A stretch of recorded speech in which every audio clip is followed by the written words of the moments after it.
सभी को मेरा नमस्कार। स्वागत है आपका शिखाज वॉइस चैनल पर। आज के वीडियो में हम बात कर रहे हैं केतु ग्रह के बारे में। नव ग्रहों में केतु ग्रह कारक हैं मोक्ष के, मुक्ति के, मोह से मुक्ति के, mysticism, occult sciences, hidden knowledges यानी छुपी हुई विद्याएं, सेपरेशन के भी, लैक ऑफ कनेक्शन यानी अलगाव के, रिसर्च को दर्शाते हैं, एनालिटिकल अप्रोच लाते हैं, कहीं कहीं आइसोलेशन भी दर्शाते हैं। कभी कभी ऐसा भी होता है कि क्लैरिटी कम रहती है, डिटैचमेंट बताते हैं, डिसइंटरेस्ट बताते हैं, आइसोलेशन को बताते हैं यानी मोह से, माया से जहां उलझने हैं, लगाव है, उसको कम करते हैं। तो मुख्यतः आध्यात्म स्पिरिचुअलिज्म के कारक ग्रह हैं केतु महाराज। चलिए अब हम जान लेते हैं कि हमारी जन्म पत्री में अलग अलग 12 भावों में जब केतु महाराज विद्यमान होते हैं तो वहाँ क्या सामान्यतः प्रभाव हम देख सकते हैं। अब जैसे यहाँ इमेज में भी हम देख रहे हैं, एंड आई थिंक सभी ने ये कहानी सुनी भी होगी कि जो केतु ग्रह है उनका केवल धड़ है यानी कि बॉडी का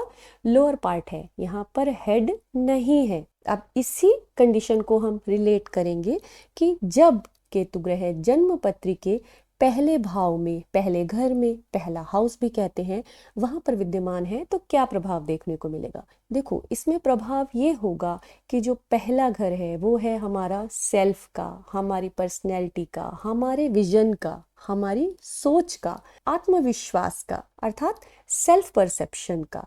अब यहाँ पर जब केतु ग्रह आएंगे तो ये व्यक्ति को देंगे एक ऐसी प्रवृत्ति जो अध्यात्म की तरफ लेकर जाती है। व्यक्ति खोया खोया दिखेगा आपको, ऐसा लगेगा जैसे उसे किसी से कोई सरोकार नहीं है, क्योंकि वो हर बात को, हर तथ्य को, हर घटना को आध्यात्मिक दृष्टिकोण से कनेक्ट करके सोचता होगा। आप कहीं कहीं ये भी देख सकते हैं कि वो आपको सेल्फ लेस लगेगा।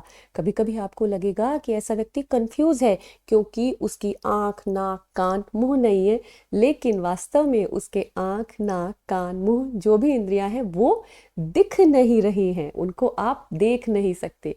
वो जो सोच रहा है वो कुछ अलग है, लेकिन ऐसा इंसान कहीं कहीं बिना सोचे समझे काम करता हुआ दिखेगा कि बस वो लगा रहेगा कामों में, क्योंकि वो सेल्फलेस है, वो अपने विषय में नहीं सोच पाता। ऐसा नहीं है कि उसमें कॉन्फिडेंस नहीं होगा, कॉन्फिडेंस होगा, आत्मविश्वास होगा, उसकी समझ होगी, लेकिन ऐसा पॉसिबल है कि उसकी समझ दूसरों को पहले लेकर चलती हो, यानी उसका जो आधार होता हो सोच का, उसके जो भी प्लानिंग्स है उसमें वो दूसरों को फोकस करके चलता है। क्योंकि बिल्कुल सामने 7वें घर में राहु महाराज विद्यमान होंगे तो उसकी जो भी सोच होगी वो आत्मविश्वास के साथ काम तो करेगा, लेकिन ऐसा लगेगा कि उसकी कमी है कॉन्फिडेंस की। क्यों? क्योंकि वो अपने आप को स्थान ही नहीं दे रहा है, वो अपने बारे में सोच ही नहीं रहा होगा। सेल्फलेस, जैसे अभी हमने डिस्कस किया ना कि वो सेल्फलेस होगा, अपने विषय में नहीं सोचना, मोह से परे है वो स्वयं से। और कहीं कहीं यह भी पढ़ने में आता है कि वो पिछले जन्म में सब कुछ प्राप्त कर चुका होता है, इसलिए इस जन्म में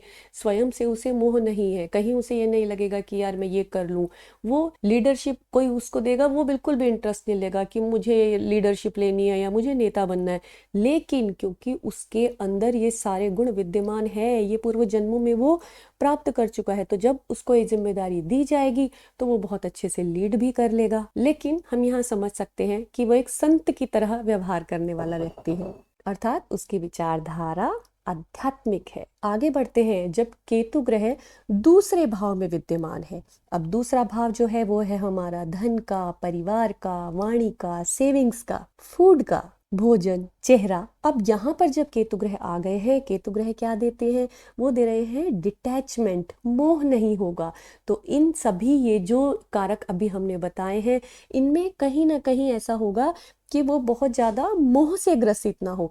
और ऐसा भी हो सकता है कि ये जो सभी जिन भी गुणों का या जिन वस्तुओं का या जो हमने नाम लिए, इनका जो सुख है उसको ना प्राप्त हो पाए। जैसे परिवार से दूरी हो, किसी भी कारण से वो परिवार से दूर रहे, चाहे किसी काम के कारण या पढ़ाई के कारण। सेविंग्स होगी लेकिन सेविंग्स के प्रति बहुत ज़्यादा मोह ना हो, यानी कि बहुत ज़्यादा ऐसा झुकाव नहीं है कि भाई मुझे जमा जमा करते रहना है, मुझे अपने परिवार को बहुत बड़ा करना है, बोलने में बहुत ज़्यादा मेरी, मैं बोलूँ तो मेरी सुनो ही सुनो, इस तरह की भावनाएं उसकी नहीं होंगी। पर इसका अर्थ ये नहीं है कि ऐसा ही हो कि वो बिल्कुल भी उसके पास ये चीज़ें नहीं होंगी, क्योंकि जब कभी कभी किसी किसी पर्टिकुलर चीज से ध्यान हटाया जाता है तो वो बहुत अच्छी मात्रा में व्यक्ति के जीवन में उपस्थित होती है।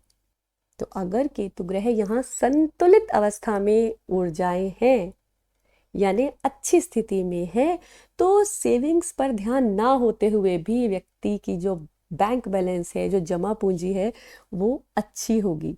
भोजन के प्रति मोह नहीं होगा बहुत ज़्यादा कि फूड के लिए कलेश हो कि ये खाना है वो खाना है, लेकिन उसको प्राप्त अच्छी अच्छी वस्तुएं होंगी। और ऐसा कब होगा? जबकि केतु ग्रह यहाँ अच्छी स्थिति में है और व्यक्ति के स्वयं के कार्य व्यवहार के द्वारा भी संतुलित की हुई है ऊर्जाएं।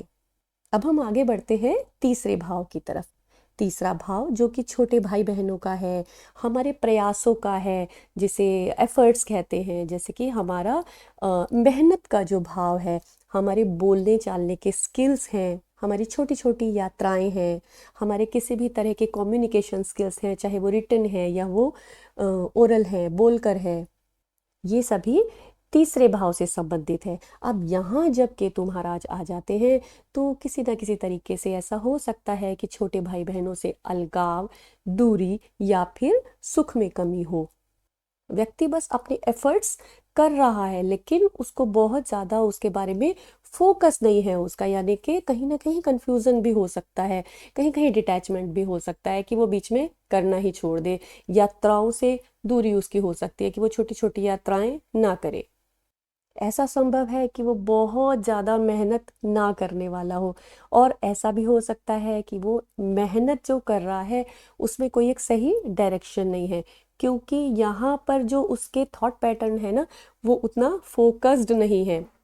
अब अगर उसके बाकी ग्रह उसको सपोर्ट कर रहे हैं तो उसके एफर्ट से उसको लाभ मिल जाएगा, लेकिन बाकी लोगों को वो दिखाई नहीं देगा, लगेगा कि भाई इसने एफर्ट्स तो करता ही नहीं है, ये तो सही तरीके से मेहनत नहीं करता है।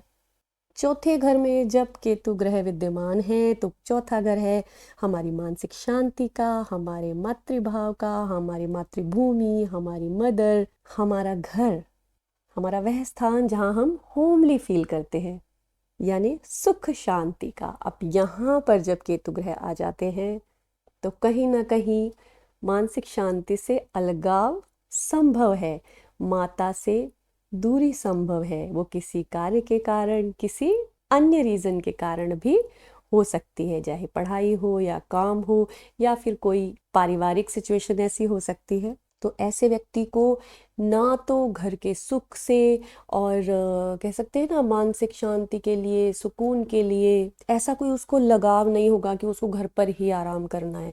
वो अपने आराम को छोड़कर बाहर काम के निकलने के लिए तैयार रहेगा, क्योंकि उसके जीवन में वहाँ पर मानसिक शांति और सुख है नहीं, तो उसको घर से बाहर निकल के अपने काम करने होंगे। तो चौथे भाव में केतु ग्रह आकर घर से अलगाव, माता के सुख से अलगाव, मानसिक सुकून और शांति से डिटैचमेंट देते हैं, और इसी तरह से व्यक्ति आध्यात्म की तरफ और अग्रसर होता है और अपनी ऊर्जाओं को बैलेंस करते हुए आध्यात्म के मार्ग पर चलकर सुख और शांति को प्राप्त करता है।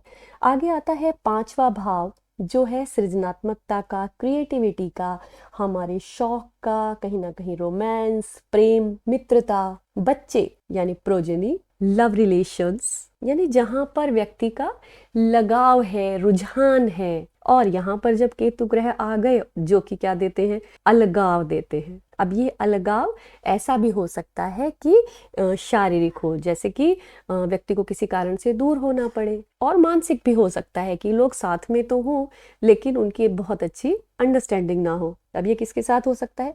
वो हो सकता है रोमांटिक पार्टनर्स के साथ, बच्चों के साथ, एजुकेशन के साथ भी हो सकता है कि व्यक्ति पढ़ रहा है लेकिन उसमें बहुत ज्यादा लगाव नहीं रख पा रहा है। पैशंस, शौक होते हैं। अब कोई शौक तभी तो सक्सेसफुल हो सकता है ना कि उस पर काम किया जाए, लेकिन यहाँ पर ये इफेक्ट आ जाएगा कि शौक तो पता है, मन भी करता है, लेकिन कहीं ना कहीं उनको पूरा करने में समर्थ नहीं होते हैं। अब ये यहाँ पर क्यों जाना जा रहा है? ये इसीलिए ना कि ये ऐसा किसी ग्रह की ऊर्जा के कारण हो रहा है, तो हमें किसी प्रकार से सपोर्ट करना है, यानी सपोर्ट करना, इसी काम के लिए हमें कुछ और अधिक ऊर्जा लगानी है, क्योंकि बहुत ही पॉजिटिव प्रभाव जो होता है वो है आध्यात्मिक, मोह ना रखना। तो अगर मोह ना रखते हुए और अध्यात्म के मार्ग को फॉलो करते हुए, ये जानते हुए कि कर्मण्येवाधिकारस्ते मा फलेषु कदाचन, कि हमें मोह नहीं रखना है, जो फल मिलना है उससे, और इन कामों को किया जाए जहां पर केतु महाराज विद्यमान है, तब हमें अच्छे फल प्राप्त हो सकते हैं। अब इसके आगे हम देखते हैं छठा भाव,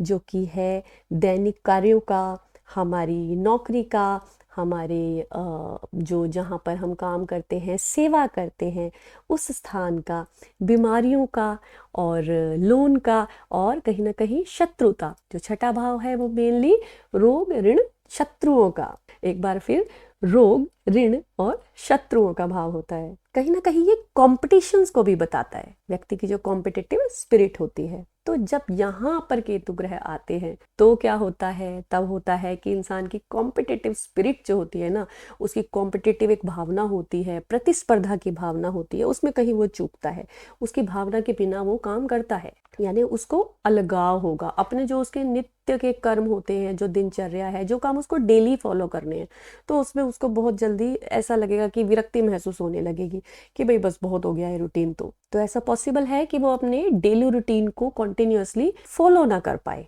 तो ये अभी हमने बात की है केतु ग्रह के अलग अलग भाव में विद्यमान होने पर जो सामान्यतः प्रभाव हमें देखने को मिलते हैं। यहाँ हमने बात की है 1 से लेकर 6 भाव तक। अब इससे अगले वीडियो में हम बात करेंगे 7 से लेकर 12 भाव में जब केतु ग्रह विद्यमान होते हैं तो क्या प्रभाव होता है, और उससे आगे हम ये जानेंगे कि किस तरह से हम जो सकारात्मक प्रभाव हैं उनसे लाभ ले सकते हैं, और कहीं जो महसूस हो रहा है कि जो नकारात्मकता आ रही है उसको किस तरह से हम दूर कर सकते हैं और अपने जीवन में अच्छे प्रभाव प्राप्त कर सकते हैं। आशा है आपको ये जानकारी इन्फॉर्मेटिव लगी होगी। अगर हाँ तो वीडियो को लाइक करिए, शेयर करिए, कमेंट करके अपने जो आपके व्यूज़ हैं उनको शेयर करिए, चैनल को सब्सक्राइब कर लीजिए, नोटिफिकेशन बेल को भी ऑन कर लीजिए, क्योंकि इससे आगे आने वाले वीडियो भी इन्फॉर्मेटिव होने वाले हैं। Thanks for listening. नमस्कार।